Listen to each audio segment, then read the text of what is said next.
What's up, everyone? It's Tom here with Team Golden Age, back with at you with another deck profile, bit of an online deck profile, and I'm here today with I'm teammate Steven. Steven, who's got a pretty fire Thunder Dragon list.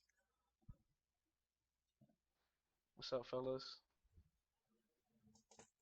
Today I'm gonna show y'all the deck that y'all not supposed to play, but y'all really supposed to play. It's Thunder Dragon Nemesis with the new cards from ETOC, or Eternity Code. Like they're a lot. They're the most like I feel like they're the most underplayed cards right now because I remember for the most part like Thunder. The biggest thing the problem I had with Thunder Dragons is like they never had any actual real extended cards where their requirements were minimal. Like a lot of the extended cards that people have to play for Thunder Dragons are like Legionnaire, uh, um, another duo, and those cards don't do enough for how you're trying to get them. And I guess I'll just go in the deck profile and why I decided to add Nemesis cards in them. So we're gonna start with well, it's in alphabetical. It looks a little weird, so kind of weird. Three little Loof Lapines. You want to see this card in your every hand because all the Nemesis cards need banish cards, and also Lufa plays around the fair hand trap super well. A lot of people are trying to main a lot of fair hand traps because they want to see two hand traps in their hand to try to stop the rock deck and just synchro plays in general. And if you Aloof Lapine allows you like to just play around that pretty free, to be honest. Like Ash is not very good against this card. Effect Veiler's not.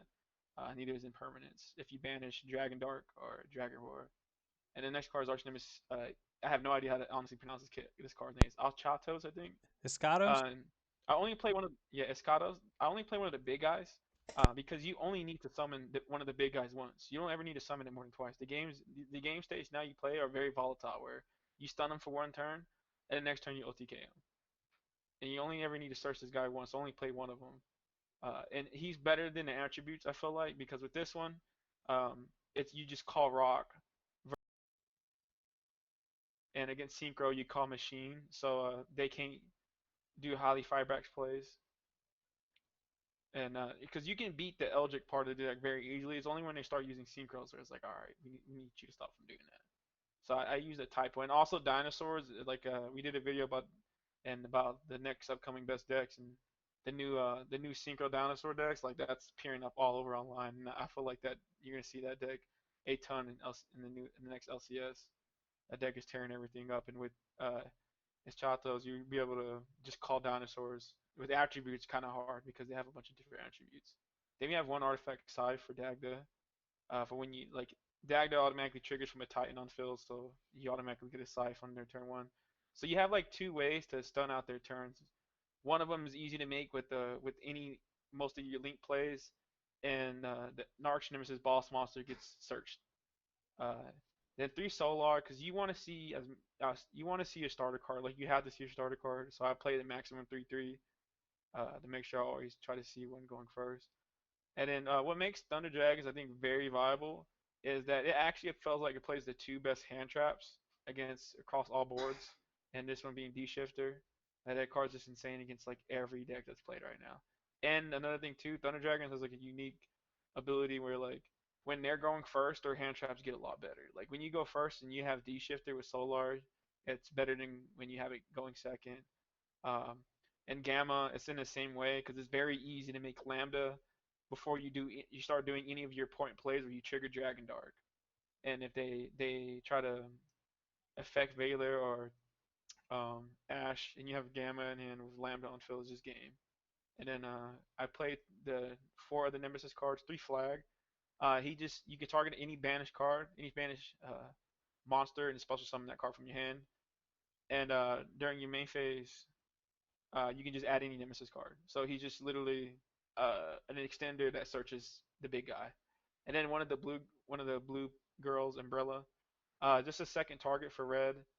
And it just at the minimal it special summons itself. So if you ever open up Nemesis Flag and the big boss monster, you can search up Umbrella and have a guarantee follow up play, and a special summon as well. The three Grandma because it's the best hand trap versus literally the whole entire field, including rogue decks. Where Shifted isn't that good against the trap decks, but Gamma like hits a lot of important cards like um, Meliseek when they tribute off to search for Faker going first. on the Guru too if they don't already have the quick the Fiendus. negate quick effect. Yeah, Phoenix. And it also it's the one that has Gamma is one of the few unique hand traps where if you open only one hand trap, you always want it to be Gamma at any hand trap because all the hand traps don't stop Emancipator at all.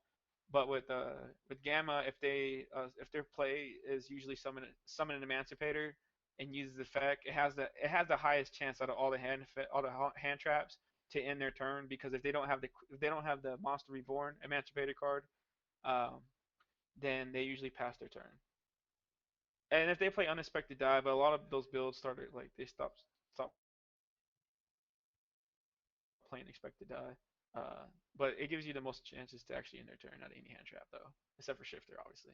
And then three Thunder Dragon OGs. Uh, it's very important to learn how to know how many Thunder Dragons you need in your hand. That's like one of the more nuanced things about that deck that took me like well, I don't say forever, it took me like a month, but and there's three Dragon Dark. To searching the cards. One Duo, three Hawk, two Matrix. Only play two Matrix because this deck is very tight. There's already two theoretical, um, Garnets in the deck, so I can only fit in two Matrix. And if you manage the resources well enough, then it shouldn't have to come up. It does suck when you see both Matrix, but I'm willing to sacrifice that to be able to fit the Gamma package and Scythe in my deck. And then three Roar, best one to trigger because it gets dark, and it's the best one to chain block as well for Loof. And it's the best one to send with Solar and D Shifter. That's full. That's Appaloosa.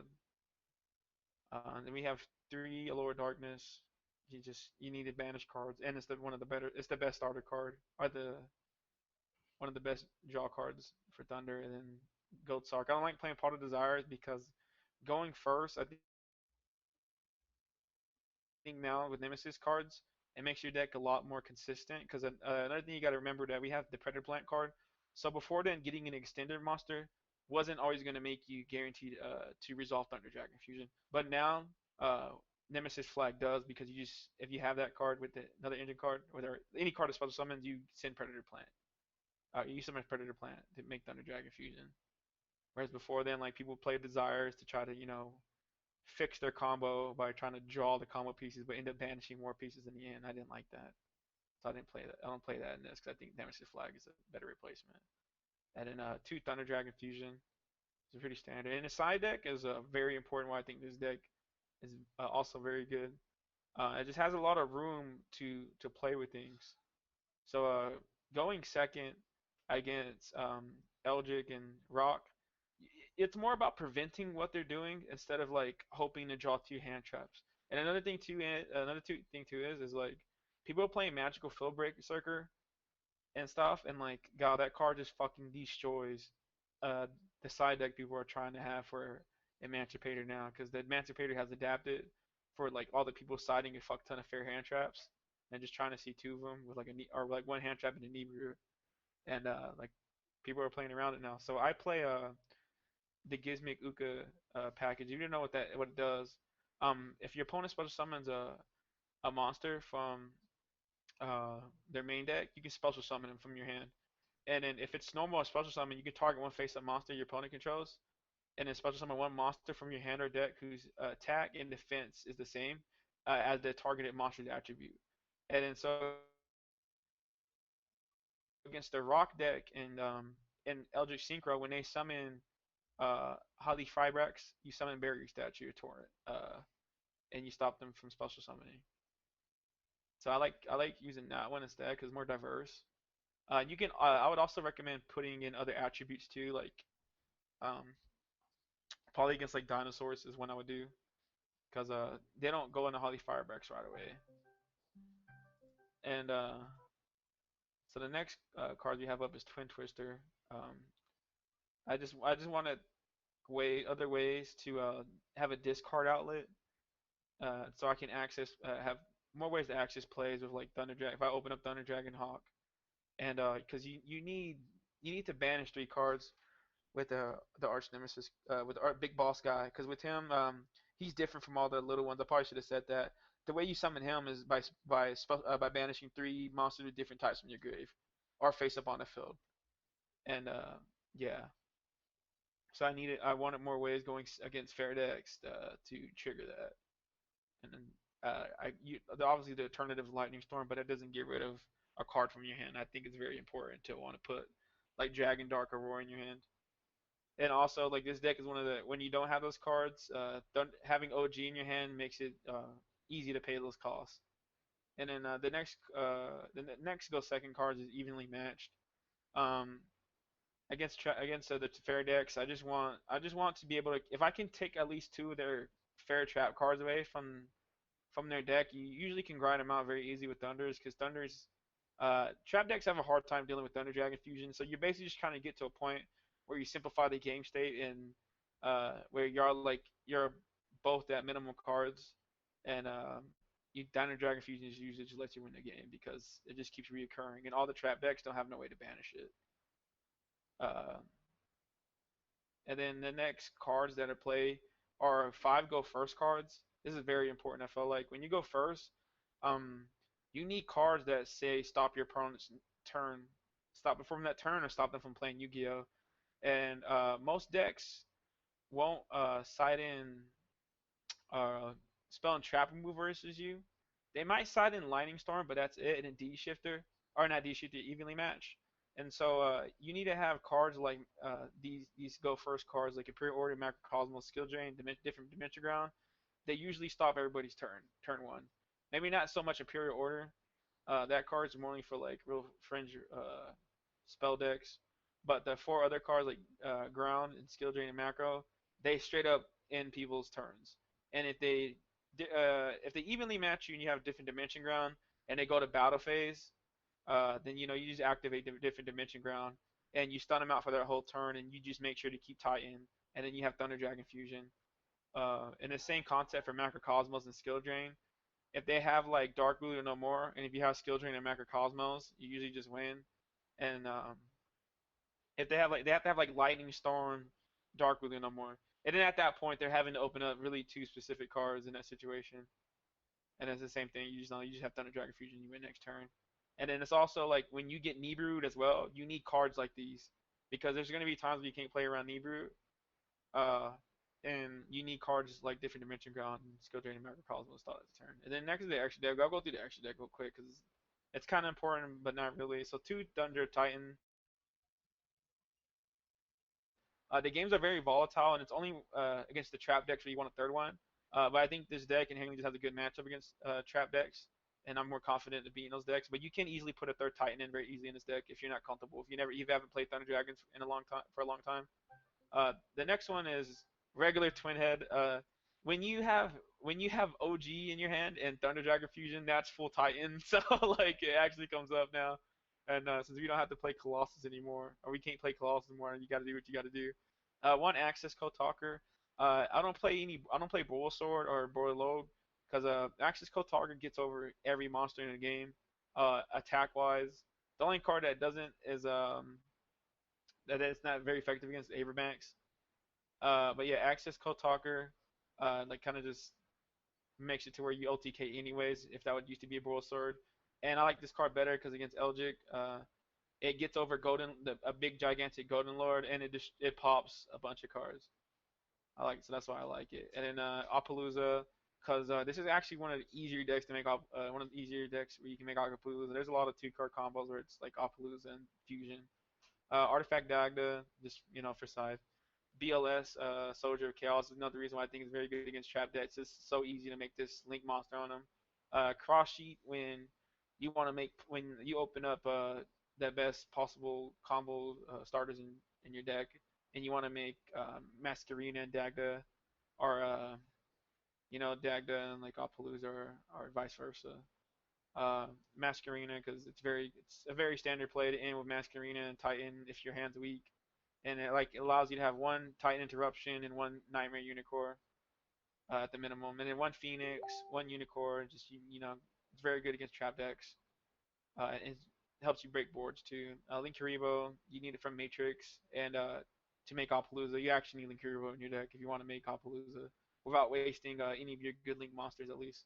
The Lambda for Gamma, And then I think one of the more important cards that came out for this deck is Predator Plant Verte because it fixes the lost your hands like it really does. Because there's a bunch of times where Thunders would just summon two monsters and not be able to do anything, and with Predator Plant you can now. And then Wheat Witch because there's certain combos where you can add back D Shifter.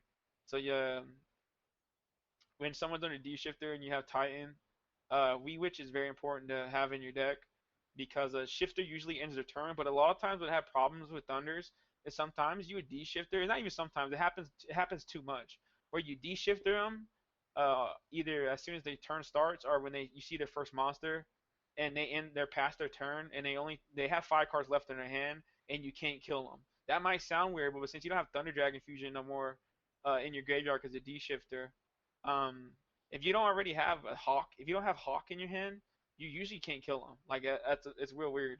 And with Wee Witch, it allows you to where D shifter stops the turn and next turn, you just pop your own Wee Witch and then you add back the D shifter. So it's very important to play this card.